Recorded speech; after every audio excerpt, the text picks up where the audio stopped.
Yeah, so they have a few locations. But anyway, if you look at the reviews for this one in particular, it's a lot of like, oh, the fish is good, but the service sucks, or the clerk had a bad attitude, is as you often see. I haven't found them to be. Yeah, I haven't found them to be particularly either attentive or helpful. I mean, they're just like not barely paying attention. Most of them are Vietnamese, right? Oh, really? Okay. Yeah. Did you pick up on that? Wasn't paying super close attention either, but which isn't to disparage the Vietnamese, but it's more just the fact that we tried disparaging Star Wars and it didn't work. So I suppose the Vietnamese are the next. Vietnam. I don't know if anyone would be too bothered either. Yeah. Well, I have a few comments on the Gulf of Tonkin. Gulf of Tonkin, yeah. Tonkin. There we go. Tonkin trucks or whatever. Yeah. Tonka trucks. Tonkin trucks. I'm sure there are trucks around that area. Someone's actual day job is driving Tonkin trucks to the Tonkin Bay. Pick up, I don't know, goods from the bay or something. Yeah. I don't know where to go from that, but it's a funny mental image of I don't know, I was picturing like a Tonka truck blowing up in the middle of the bay. Like it was a false flag basically, blowing right? Up with napalm or something. Yeah. What did they blew a battleship with what? Or they just bombed their own battleship? Was that it? Oh yeah, I remember this. I do remember this. Because it's known it's a false flag now, right? Thing, like it's completely just in the history books that this was a government operation. To start a conflict, right? They always do. They always do that, right? Yeah. I mean, they need something to do to justify their funding, I guess. Or if they're just sheer money, sheer boredom, stir up trouble and create operations. To harass people and the projects for the new American century. It was like they're drugging people with acid, like stealthily. Did they like dose some whole town or something? I thought there was like something where they. Yeah, what was that? Yeah, that was in France. Yeah, I thought it was in the U.S. actually. No, I think that was in France. Yeah. That in particular, but that was, I believe, a CIA operation where they dosed the whole town bread. And some number of people died actually from it. I think including kids. I think there's a baby that died. If you're like don't think you're gonna start tripping and then you get in like a car or something, and I mean, there's probably gonna be accidents or other unexpected occurrences. Yeah. I mean, I don't know. I'm sure. Thank you, CIA, for answering the question that we were all thinking, I suppose. But have you, on that note, have you seen the British? It's like the documentary. It's not a documentary, but it's like They documented it for history, I guess. But there's an experiment they did on British troops where they gave like a battalion LSD. Have you seen this? In the UK? Yeah. And they gave like a battalion LSD. But they knew they were getting it? Or? I don't think so. Like basically they're just like training, right? So they dose them and then tried to get them to do their like training exercises. Oh, I think I did see this where they're trying to see if they can do what they would normally do. But they just couldn't, right? Like it was just stereotypical like hugging trees and like looking at clouds and laughing. And like, waving their gun around comically and just like giggling. Yeah. But so pretty predictable outcome. But they weren't playing off the Doc Ellis no-hitter where he just functions better than usual. Yeah. But I don't know if for him it would be even usual because from what I remember, he said that he only ever played professional baseball while inebriated in some way. Oh yeah. So he literally never played sober. Oh, interesting. His whole pro career, I guess. Yeah, that's a pretty wild story though. Like in particular that game, right? Like how is it possible to? Because apparently he was like completely out of it. He didn't even know what he was. Oh yeah, I mean he said like the ball sometimes it was big, sometimes it was small, and like he couldn't. I think the closest they came to anyone knowing something was up was he dived for something and there was just nothing there. So he just like randomly dived out in like, midfield or something. Everyone's like, what? Like nothing was going there. Right. But I guess he just quickly recovered, and like no one assumed he was just peaking on acid or something. Yeah, in the middle of kind of amazing that you could get away with it like that. But yeah. Apparently the guy who what's his name, Crikey or something, the guy who got the Nobel Prize for DNA, discovering DNA, Crick, Francis Crick. He saw the double, what is it, double, what's it called, double helix, yeah, thank you, while he was on acid. Oh really? Okay, yeah, came to him that way. It's like the benzene thing too, like when they discovered the structure of the benzene molecule. It was like the chemist had a dream of the Ouroboros, like the snake eating its own tail, because the molecule is kind of like circular in shape. Yeah. So it sort of looked like that, I guess. Yeah. It's kind of a famous interesting chemistry story. Yeah. Cool, because he's been trying to work out like what is the structure of this molecule. Because again, there's like 1800s, 19th century. So you can't just really like pop it under like an electron microscope or something. Right. But yeah, was able to work it out, I guess. Do they actually, like, if you look at it on in the microscope now, do you actually see the chain, or is this all still just like representations of? That's a good question. Yeah, it's a good question. I don't really have an answer for that. I feel like it's all just a model. It's just like a metaphor. I think so.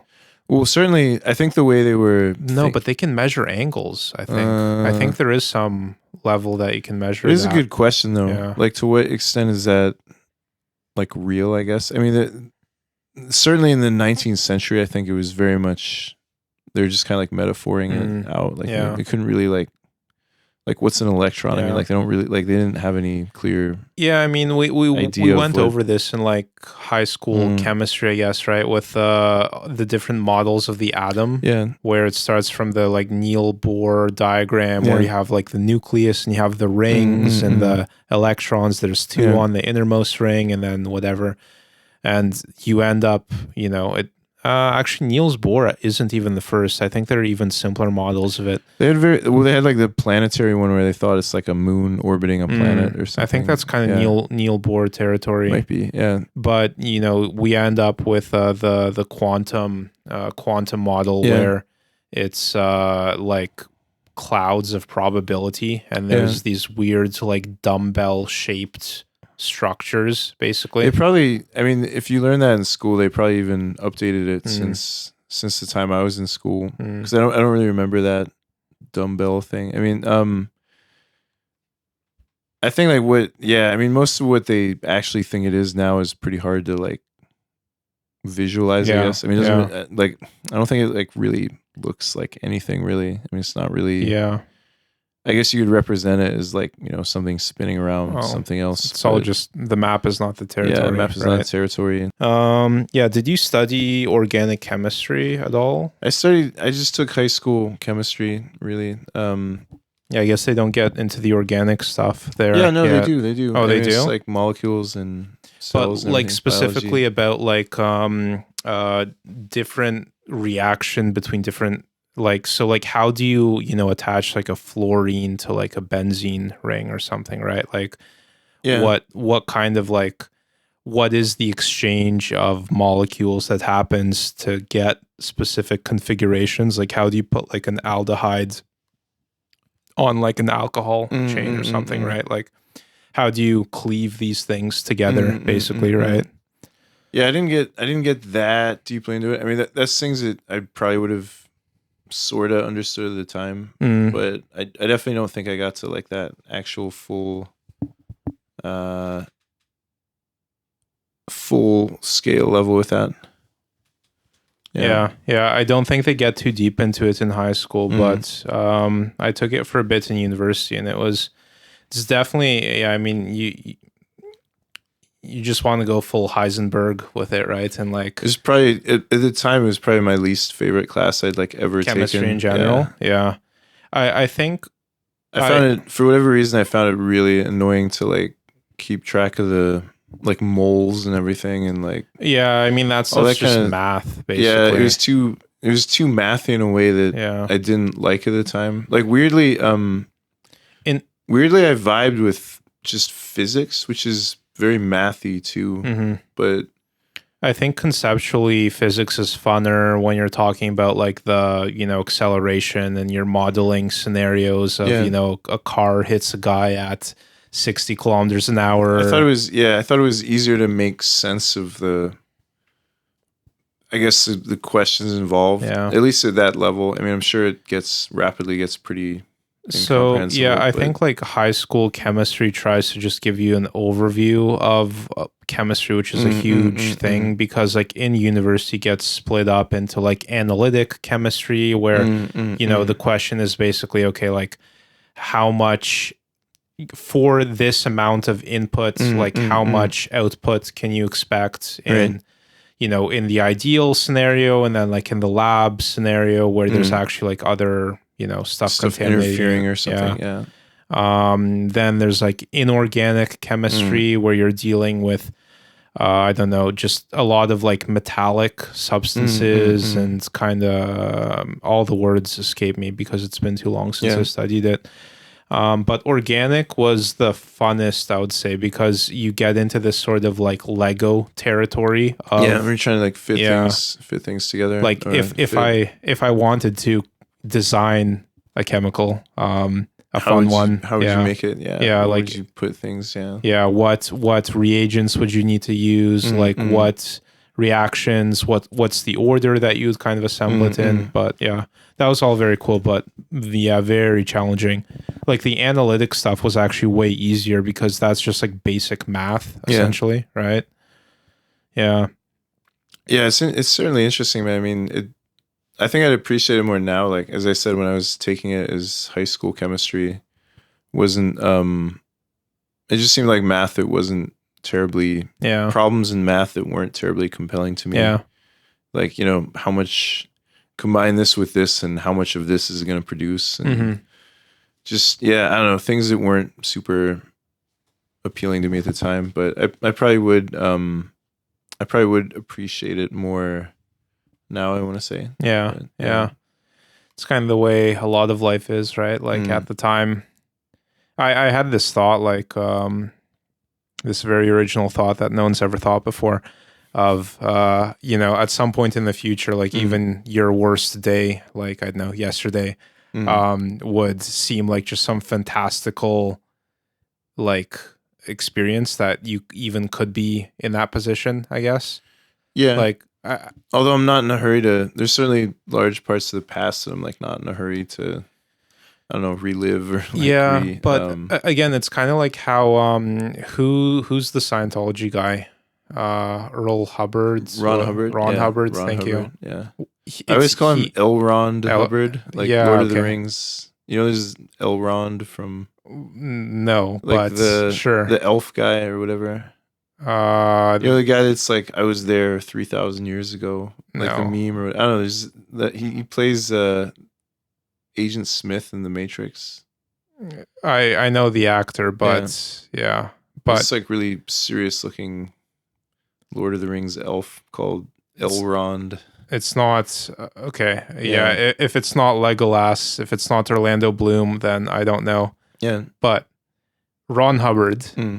His view was, or it's his quote, that children playing is the highest form of existence. Right? Well, because he says you think you remember it, but if you really remembered it, would you have stopped doing it? Right. Yeah. But I mean, I remember my parents even telling me that at, in my childhood, where it's like, it doesn't get better than this, right? Like, this is, you have no responsibility, right? Like, everything is kind of taken care. But at the time, it just seems like such a drag, right? And it's like, I have no independence. I can't do what I want. Someone's can't always buy alcohol or cigarettes.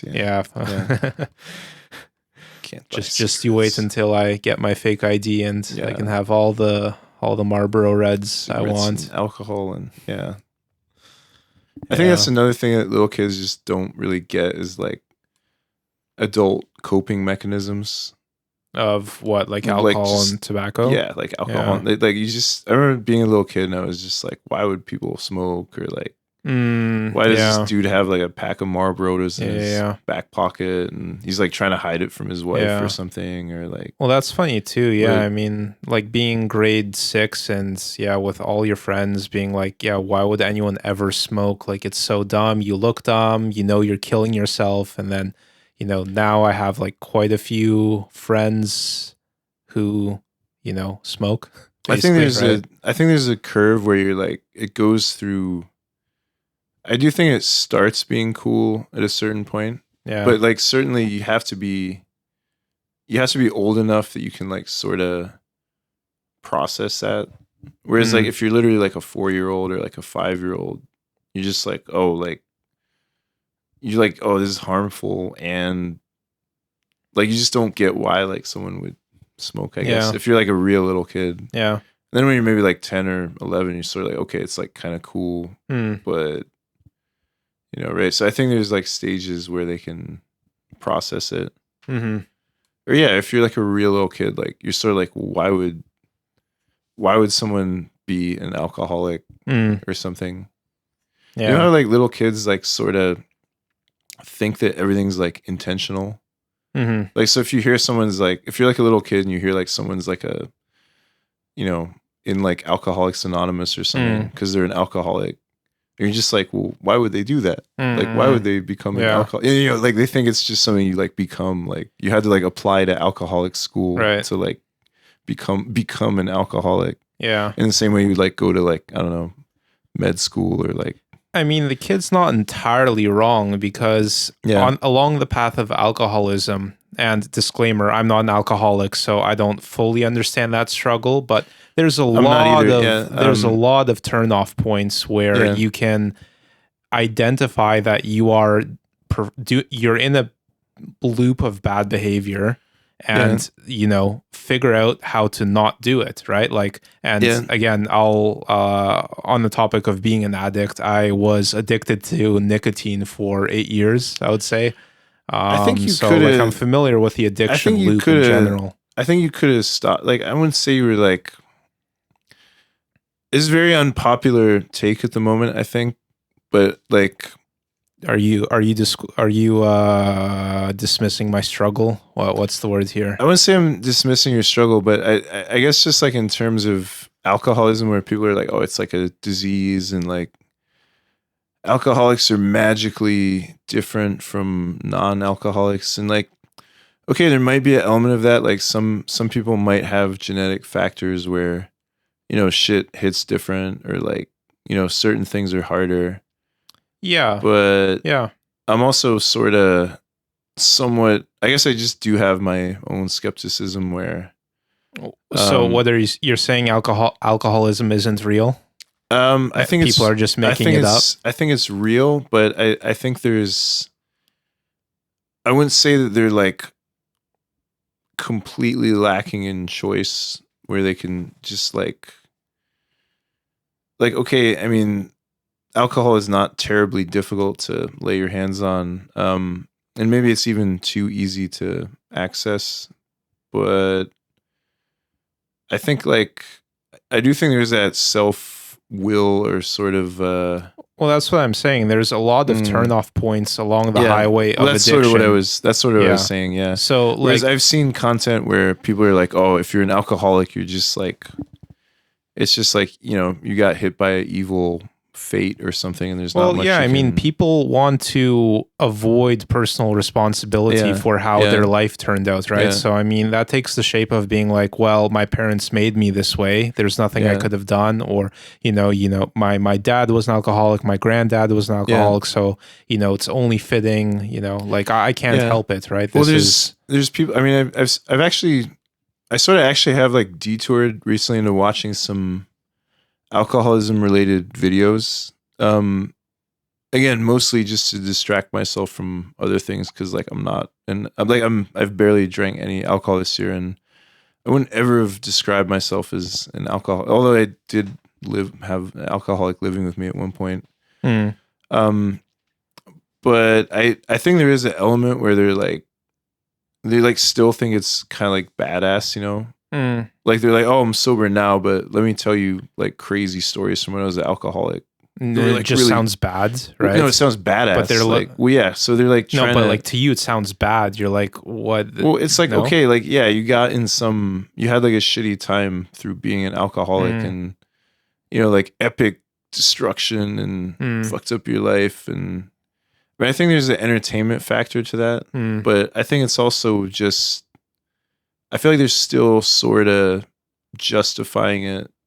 Yeah. We're like, oh, like I had the craziest rock bottom ever, you know? It's like sick rock bottom, bro. Like crazy. It's like, it's not like a bass drop or something, you know? It's like, fuck, like rock bottom went lower than ever. And like, it's like, all right, I guess, but. Yeah, no, I kind of know what you mean. What comes to mind was I had a friend once tell me about like basically he did too much DXM at a nightclub. So DXM's like cough syrup, right? So a disassociative. And, you know, he basically ends up like being passed out in an alley outside of a club, like incapacitated. And he's telling it like, whoa, man, it was like so crazy. Like, I can't remember what you said, but anyway, he's glamorizing it basically. And I'm like, don't like, why would you put yourself in that position? I really don't get that either. I mean, like when I think of like the legit shittiest times of my life, like if I remember them, just like, oh fuck, like that really sucked. Like, there's nothing cool about that. Like I don't think I could even spin them as being cool stories. I mean, maybe I could, but I think like they certainly don't occur to me as like, wow, I could spin this as like a cool story. I'm just like, oh fuck, like that sucks. Like, it's not like things I would like want to, I don't know. Yeah, I mean, explain away in retrospect as like some epic low or something. But there's just like a culture around glamorizing, like, I don't know, getting too wasted or whatever. Yeah. And I mean, I think there is that element of it where, but I guess it's just weird to like see that in the context of like what is like supposed to be like a sobriety video or like some, like if you're having some series about, but like to be sober now but still glamorizing. Well, so like the whole channel is just crazy alcoholism stories, and then like, you know, at the end there's like 15 seconds of like, if you're having trouble, you know, make sure to see, like, it's just it feels a bit fake where it's like, and it's sort of like, is that because it is, right? Well, it's just clicks and it's just click, but it's sort of like, is that what actual AA is like? Like, do they just sit around telling like sick epic rock bottom stories, or like, I mean, what is that what it actually? I don't think so, but I haven't gone. But yeah, I mean, I do guess, you kind of in these support circle environments, you end up just kind of treading water a lot, right? And I feel like it's kind of its own addiction as well, right? Where there's a few where like there's a few channels I was just watching randomly. And some of them were like alcohol recovery, and others were like cocaine recovery and stuff. And it's basically just like, again, even though, you know, supposedly the point of the channels is like sobriety or whatever, but it's just like every episode just feels like, wow, crazy coke stories, or like crazy alcohol stories. I'm like, you know, like, just, I mean, if you want to do it that bad, like, just do it, you know, like, don't spin it as like some, I don't know. It does feel very weird. I'm like, sort of, it is weird. But I mean, I mentioned to you recently how, like, I know in the last few weeks, I've been like very tempted by nicotine again. I did it like 2 weeks ago. Oh, how'd that go? I got about halfway through one can. And you got the Velos? Yeah. And I just threw it away like halfway through.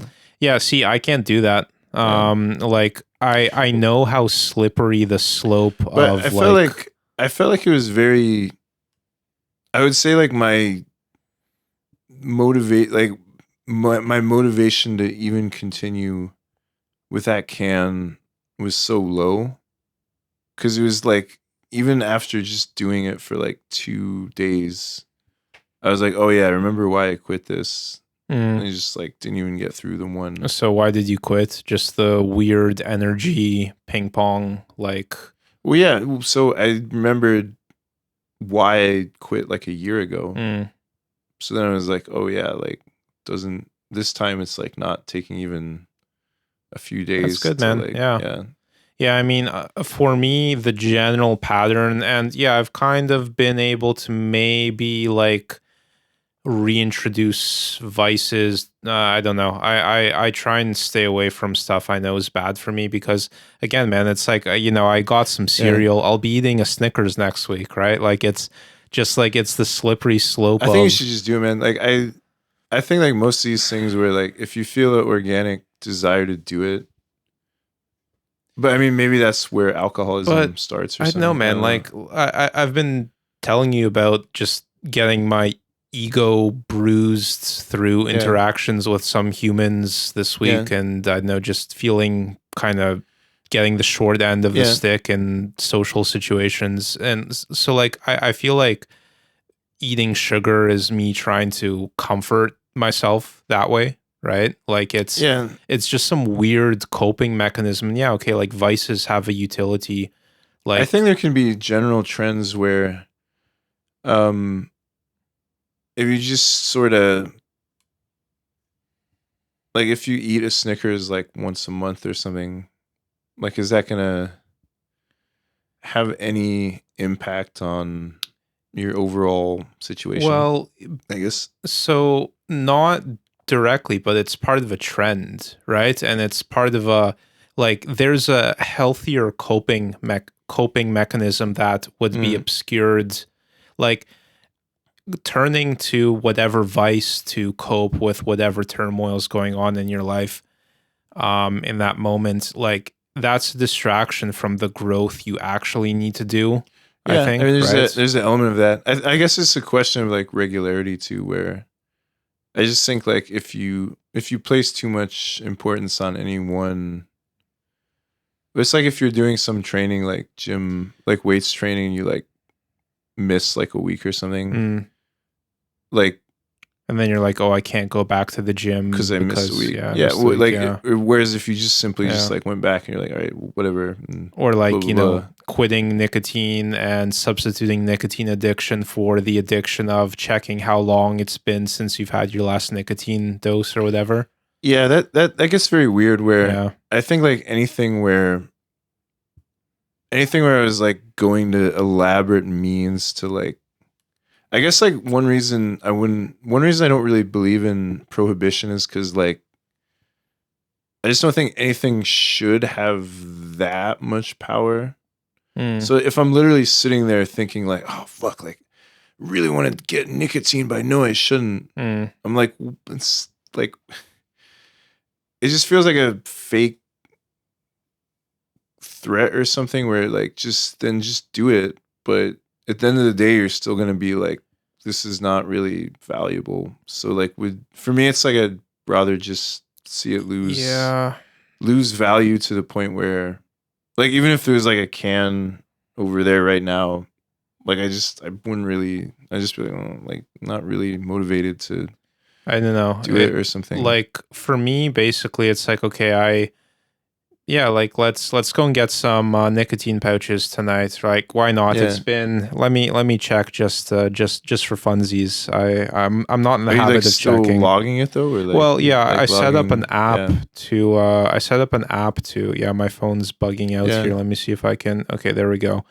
To track stuff because it is actually useful for me to look back on because like this is how I quantify growth, I guess, in some ways, where it's like, but can growth be quantified? I guess, I mean, it's sort of, well, not directly, but it points to a moment where I made the decision, and like committing to that decision is valuable, I think. Right? Like, and it represents a certain direction in my life that I like made. I don't know how to explain it. It's like, okay, so 1 year, 5 months ago on the day, okay, maybe not on the day, but 1 year, 5 months ago was my last nicotine pouch.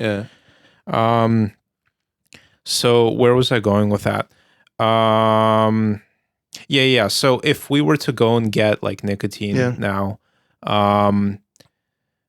it would represent to me like me turning away from that promise I made to myself or that decision I made, because in that moment I recognized that this no longer served a purpose to me, right? This wasn't helping me become the person I wanted to be. Yeah. So like, why have it, right? Like, yeah, well, I mean, that's, and I would have it tonight, and then you know, maybe I go 6 months without thinking about nicotine again, but then, you know, suddenly I feel like doing some nicotine, and oh, why not? Like, it's been 6 months, it's been, you know, total 2 years or whatever. But do you think like, you would like get crazy like back into it, or like? But it's, you know, there's many pit stops on the road to relapse, I guess, right? Like, okay, yeah, I mean, like, it's like momentum, right? Like you know, the river doesn't directly flow to the end point, but like you're slowly like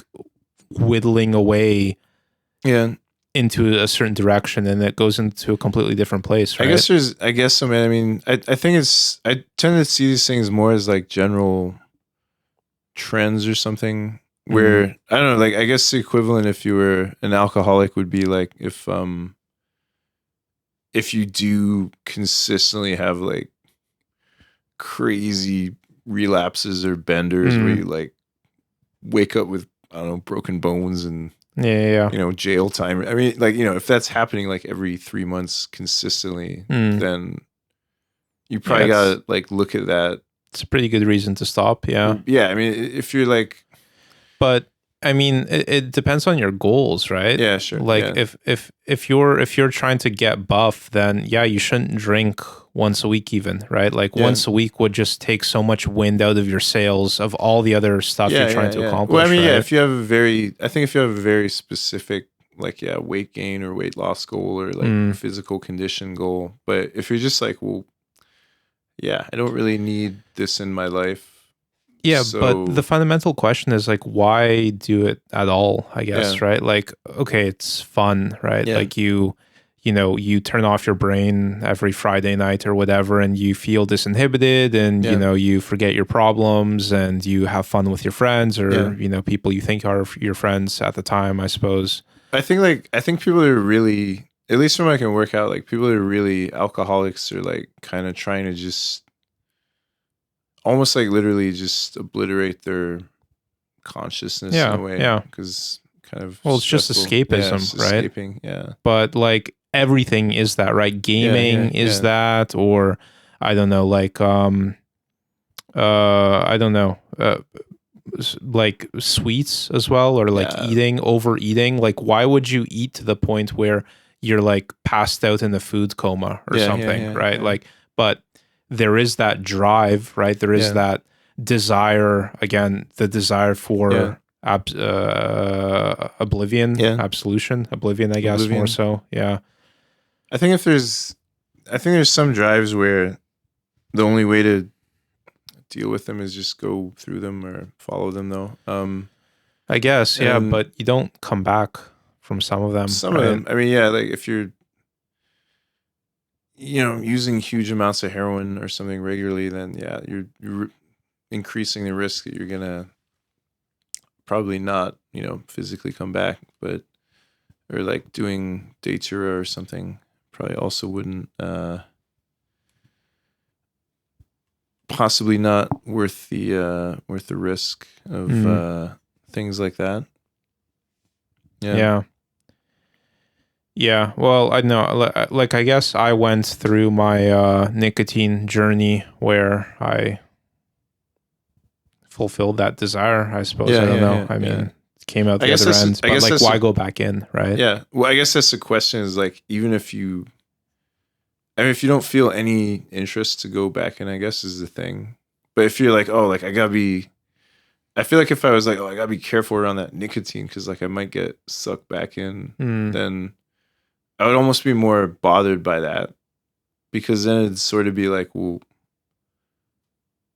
like if I don't know, like if someone just gave me a cigarette and they're like, you have to like smoke this cigarette now, like, I'd probably be like, all right, yeah, but like it wouldn't make me like want more, I guess. Like I just be like, oh yeah, it's kind of sucks. Like it's not like, burning tar into your lungs is like not super pleasant. I mean, I'm sure there's like situations that could be created where I would like get into it, but it feels like under most circumstances, I just like wouldn't even be excited to do that, I guess, or like continue doing that.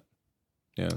Yeah, I mean, I see the point. I mean, like being like I need to avoid nicotine for the rest of my life is kind of driven by fear. Well, that's what I mean, right? Because at the end of the day, it's like, well, you could just like.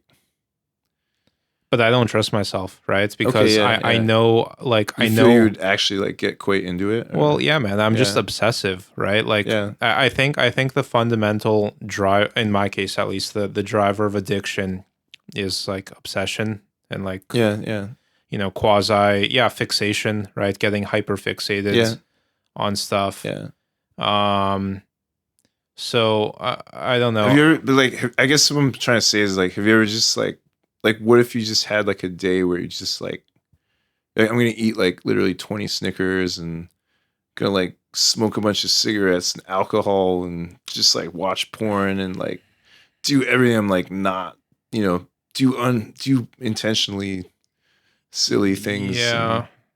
Well, to what end, I guess? Well, just to like, I guess sort of see like what. Okay, so I mean, I kind of have had experiences like that, right? But so I don't know, like for example, let's talk about Canada, right, where cannabis was legal when I was in university, and like trying to like recognizing. So I was recognizing that you know I wasn't studying well enough because I was you know seeking escape blazing through all the time, cannabis, right? And okay, like trying to like smoke the whole carton, so to speak, to get it out of the way, right? And like when you're in that deep of indulgence with it, you're like, oh, this kind of sucks, right? Like I feel like nauseous, or you know, like I'm way too out of it. Like this isn't even fun. Like you're kind of like forcing it down, basically. And then the next day, you feel kind of after you like, I don't know, indulge or relapse or whatever, you do kind of feel like you got something out of your system, right? You're like, oh, like, you know, for a few days you don't think about it at all. You're like, oh, that was weird, or I don't know, like I really went, you know, went off the handle. And then you're like, oh, I'm a good boy now. I'm going to be a good boy. Woke up with a needle in my arm, surrounded by corpses, and I don't even know what happened. Right? That was what a quirky weekend. What a quirky weekend, right? Just woke up. But so like for a few days, you feel like you've rid yourself of that indulgence or that vice. But I mean, sure enough, like you know, a week later, you're like, oh, you concoct some excuse, right? Like, oh, I'm just gonna blaze a bit and enjoy my Friday night, enjoy this movie or whatever. But then you're right back into that cycle of behavior, right? Like, I don't know, like the way I've never found a way out by going deeper into the vice or deeper into the indulgence, right?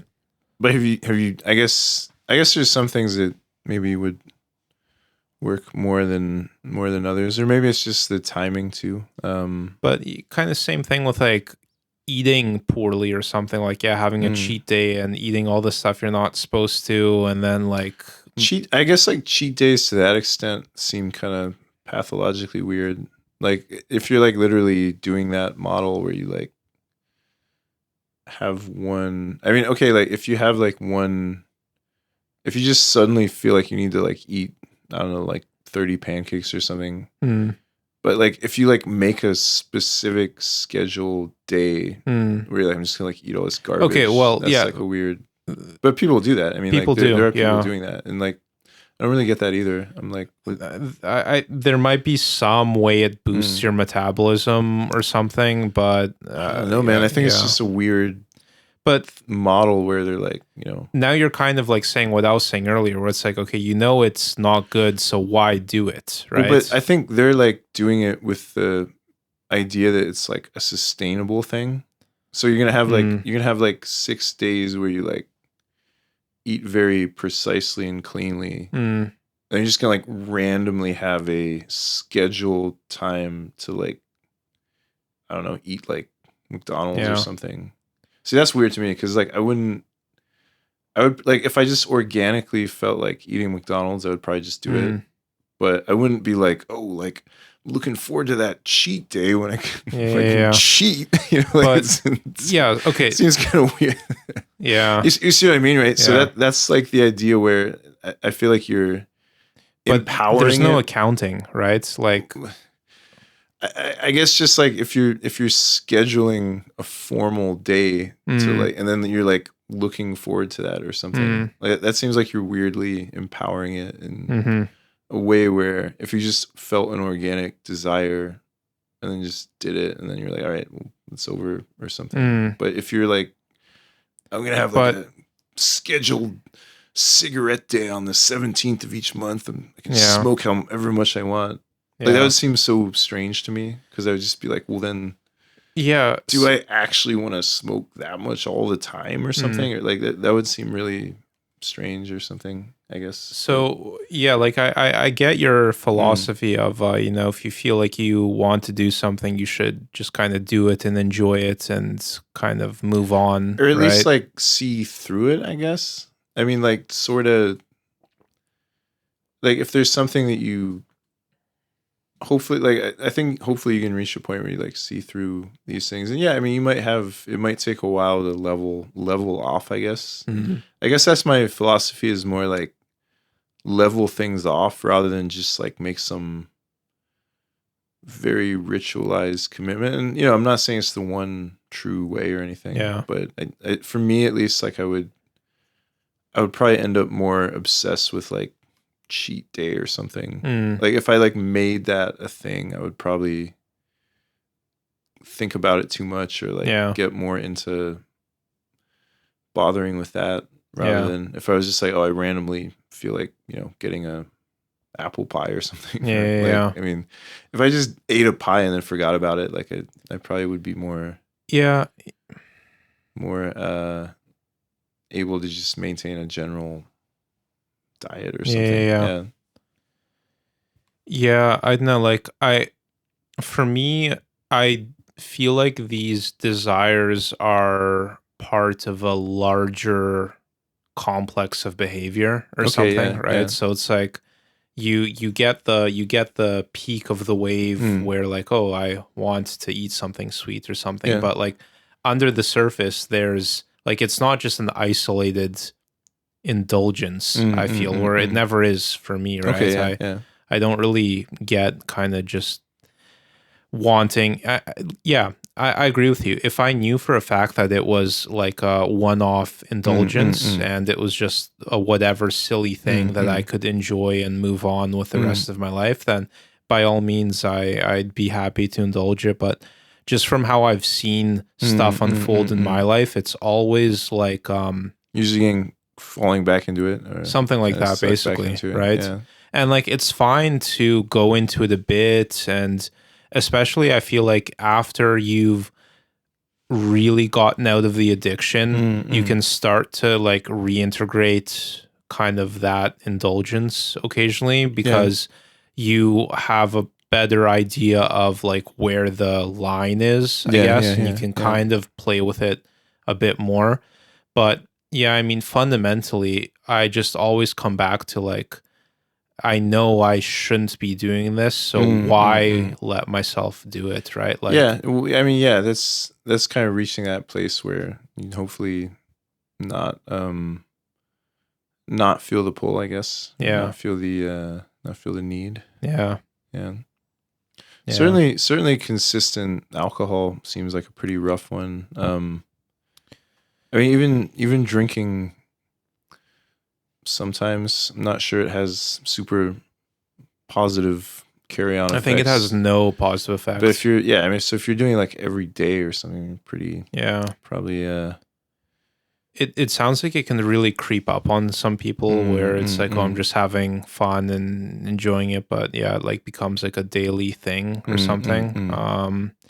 And yeah, just so abundant and like socially acceptable, I guess, right? That's probably the biggest reason why it like is takes dangerous.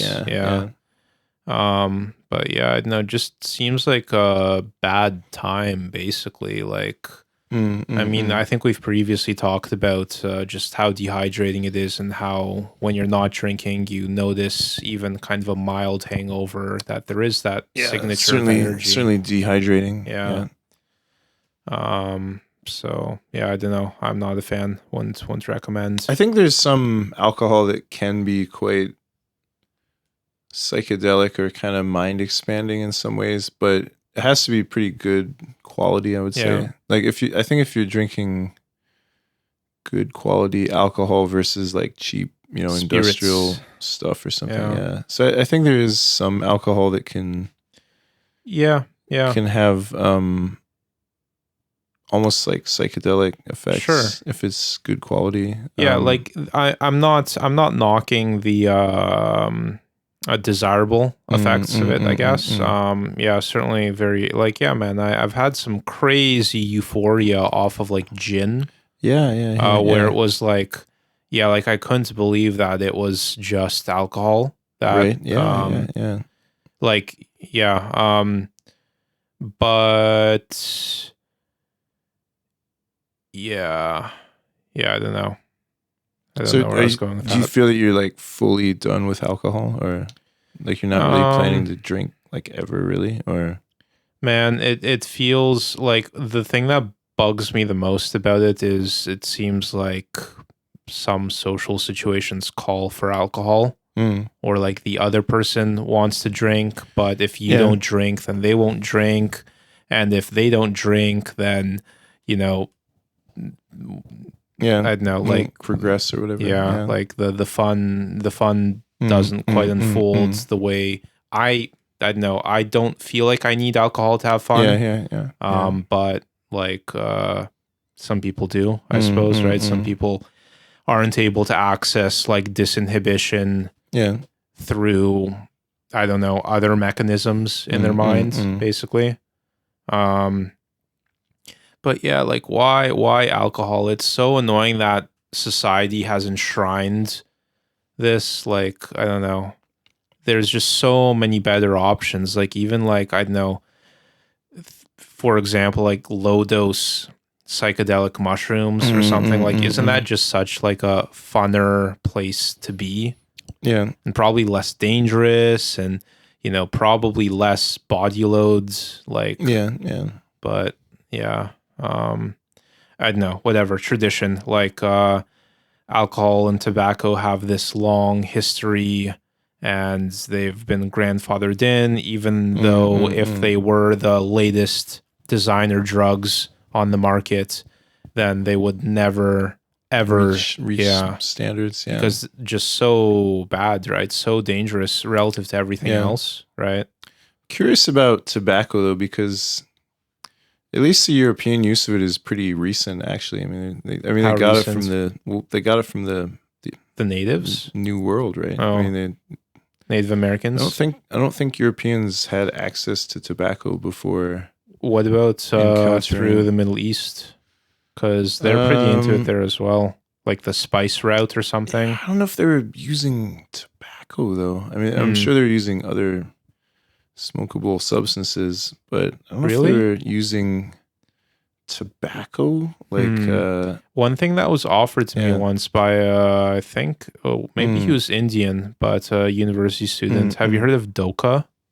Vaguely, yeah. So it's like you smoke it from a pipe, and it's essentially just like an insane head rush. Like you take a hit of tobacco and just like borderline pass out from it. Right, yeah. But like it's some special kind of like tobacco. Like I want to say it's almost like tobacco arabica or something. Yeah. I don't know the name. But I'm sure they're like Middle East. They were smoking some stuff, but I don't think like pipe smoking tobacco was a thing until contact with the New World. It's quite possible, really. Which again is only like really like what 600 years ago, which It's funny. Not terribly long ago, really. Not terribly long ago, yeah. Yeah, you never see no one's smoking in Game of Thrones or something. I'm just trying to like mentally replay like what historical context. Yeah. Well, I mean, Game of Thrones is just a fantasy, but like whatever representation of past times, right? Because So yeah, you might be right. It might be all through the Americas, basically. Well, the other thing too is like I don't like the Native Americans. I mean, I'm sure they were using it in ways that were maybe a little bit. I mean, they weren't like puffing on Marlboros or whatever with ammonia and stuff in them. So they're used in shamanic contexts as well. Like I believe it's part of the ayahuasca ritual tobacco, where like the shaman will smoke tobacco and blow it over the heads of the participants as like a way to cleanse their energy. I mean, I'd probably smoke like I mean, anything that's not like a industrially produced cigarette with like filters and other random chemicals and ammonia and stuff in it. That's kind of one of the annoying things around like the tobacco industry is like if you start Googling like what is the healthiest form of tobacco, everything's just like it's all bad. Like there's no such thing as like safe tobacco. I don't know if I believe that. I mean, but so to your point about prohibition or whatever, or this is actually a slightly different point, but kind of related, I guess. But okay, objectively, there's gotta be a safest tobacco, right?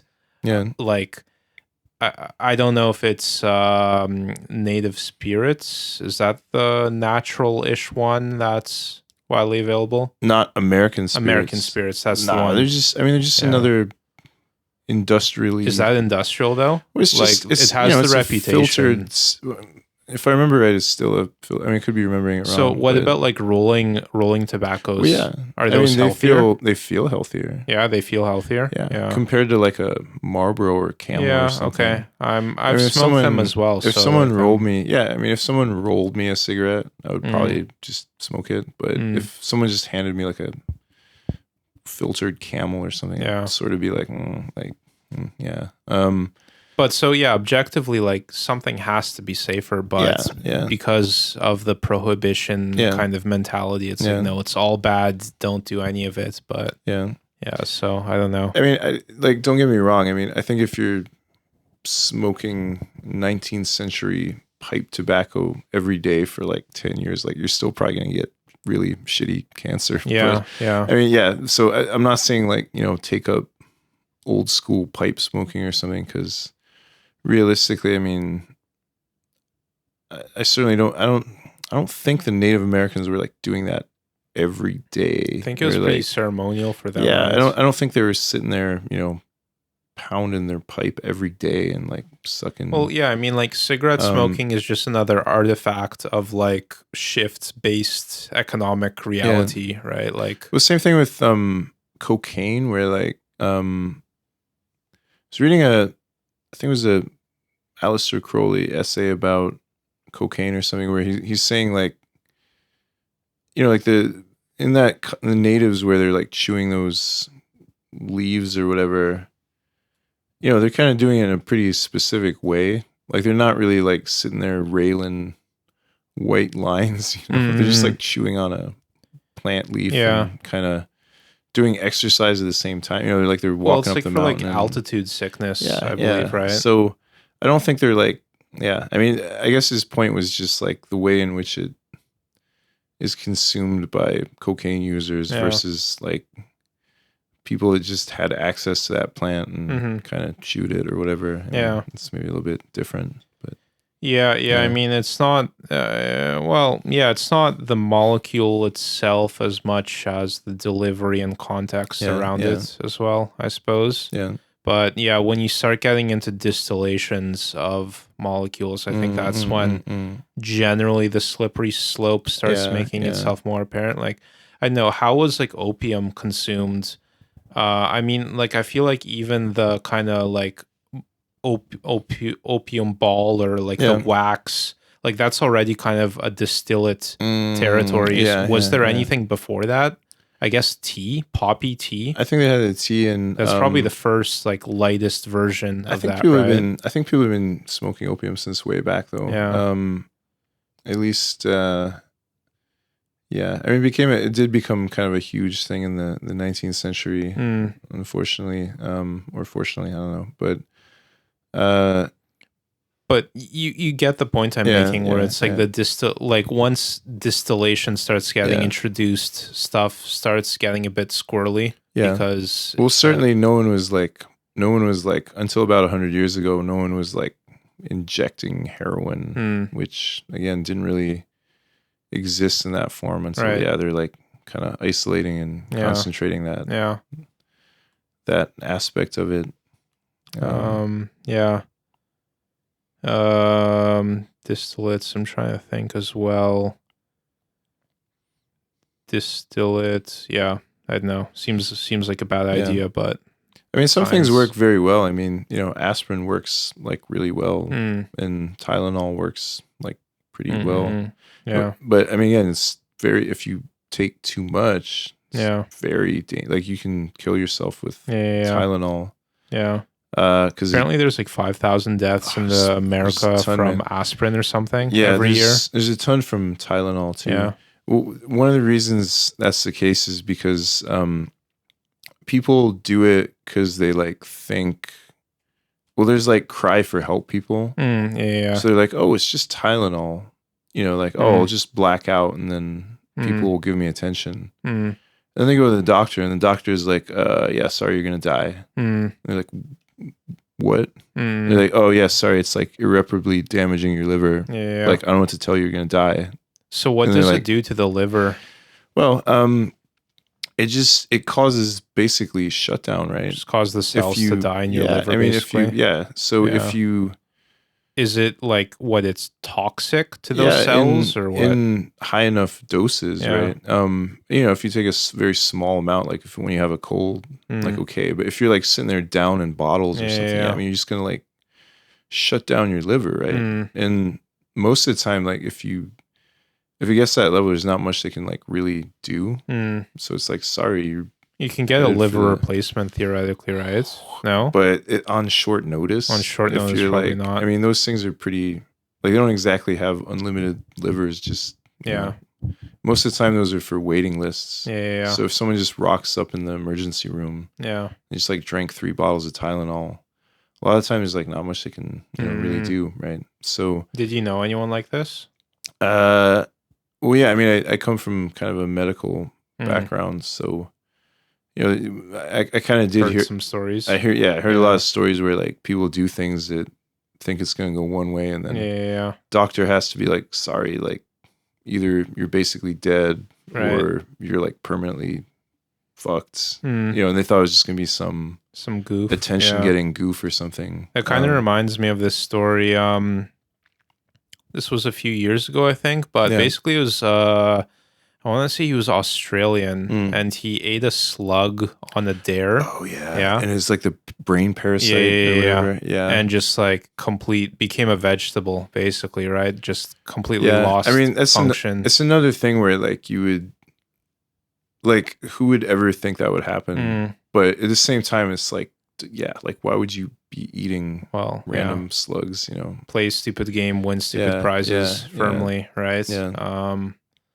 But yeah, it does. I mean, I think like any dude can like see how that situation would come up. But yeah, I guess depending on the culture you're in, like, I don't know. I certainly don't think I'd go there, but I could see someone who would.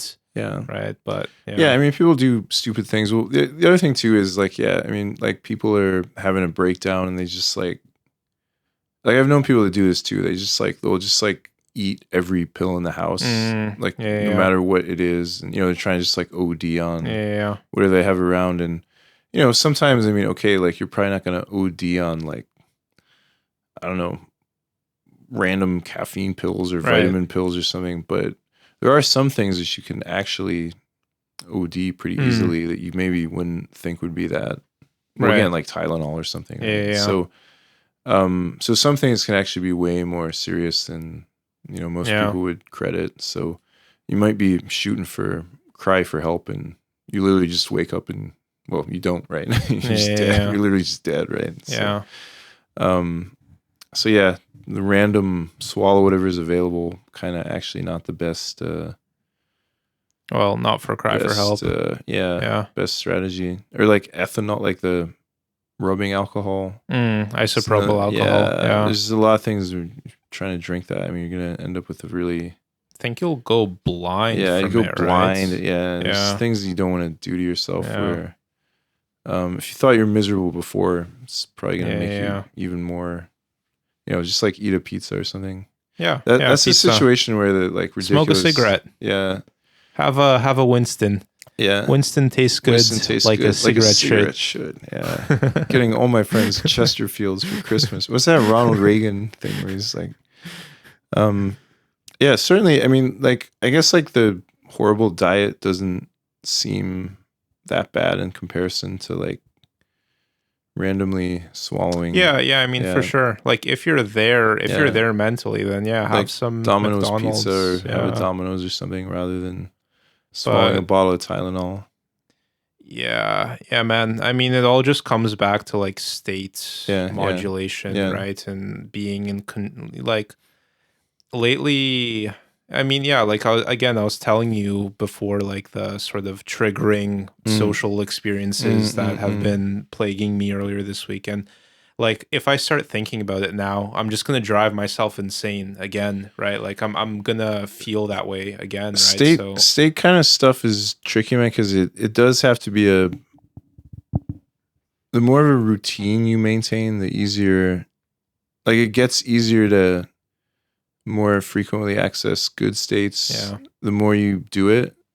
But the problem is that if you get in a bad state and you just don't adjust it, then but it gets easier to maintain the bad state too. So that's very much like a momentum thing where like the way I'm kind of thinking along these lines lately is like, okay, I know that there's a ditch on the side of the road, and I know that if I drive off the road into the ditch, I'll have a bad time. Yeah. But you can just not go into the ditch, right? Just kind of keep looking where you want to go, and the ditch is there. It's fine, right? Like, don't drive into the ditch, right? It's like you don't need to drive into the ditch, like.